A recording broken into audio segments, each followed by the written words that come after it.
लक्ष्मीनिवास मालिकेच्या येणाऱ्या पुढील भागात आपल्याला असं बघायला मिळत आहे की आता ललिताला ड्रायव्हर हा जयंतच असल्याचं सत्य कळलेलं असतं. त्यानंतर जयंतने सुद्धा ललिताला धमकी दिलेली आहे की तुम्ही जर यातलं सत्य कुणालाही सांगितलं तर विश्वाच्या जीवाला धोका होऊ शकतो, त्याच्यामुळे तुम्ही तोंड अजिबात उघडायचं नाही. तर ललिता घाबरून घरी आलेली असते. ती विश्वाला म्हणते की विश्वा, खरं जयंत कानेटकर हा खूप वाईट माणूस आहे, तू त्याच्याशी सगळे डील तोडून टाक.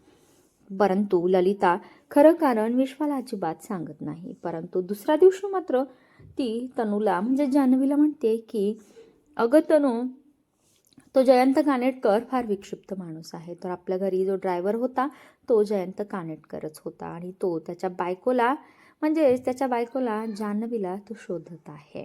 त्याला असं वाटतंय की विश्वाने जान्हवीला लपवून ठेवलेलं आहे. आणि हे ऐकल्यावर मात्र जान्हवीला खूप मोठा धक्का बसतोय. ती रागारागाने जयंतला फोन करते आणि विश्वाच्या फोनवरून फोन केल्यामुळे जयंत फोन उचलतोय. जान्हवीचा आवाज ऐकून जयंतने गाडी थांबवलेली असते. जान्हवी जयंतला म्हणते की तुला जर मला भेटायचं असेल, माझी एक अट आहे. तू जर ती अट मान्य केलीस तर मी तुला भेटायला उद्या समोर येणार आहे. पण तू विश्वाच्या घराच्या आसपास सुद्धा फिरकायचं नाही आणि विश्वाच्या घरातल्या लोकांना तू अजिबात त्रास द्यायचा नाहीस. आणि विश्वाचं नाव जान्हवीच्या तोंडून ऐकल्यावर मात्र जयंतच्या तळपायाच्या मस्तकाला जाते. काय आता जयंत जान्हवीला भेटण्यासाठी जान्हवीच्या सगळ्या अटी मान्य करणार का, हे पाहणं खूप रंजक ठरणार आहे. इकडे आता व्हॅलेंटाईन डेचं सेलिब्रेशन करायचं सोडून भावना श्रीकांतच्या घरी आनंदीला भेटायला गेलेली असते आणि हे पाहून सिद्धूला प्रचंड राग आलेला असतो. त्याने आता श्रीकांतला फोन लावलेला आहे आणि त्याला छापायला सुरुवात केलेली आहे.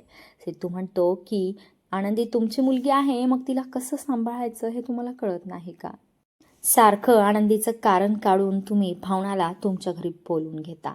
त्याच्यामुळं मला हे तुमचं वागणं अजिबात पटत नाही आहे. तुम्ही आमच्या दोघांमध्ये फूट पाडण्याचा प्रयत्न करत आहात, असा सिद्धू श्रीकांतला छापतो आहे. काय श्रीकांतचा डाव सिद्धू आणि भावनाच्या मध्ये फूट पाडण्याचा हा तर नसेल का, हे आपल्याला येणाऱ्या भागामध्ये नक्कीच कळेल.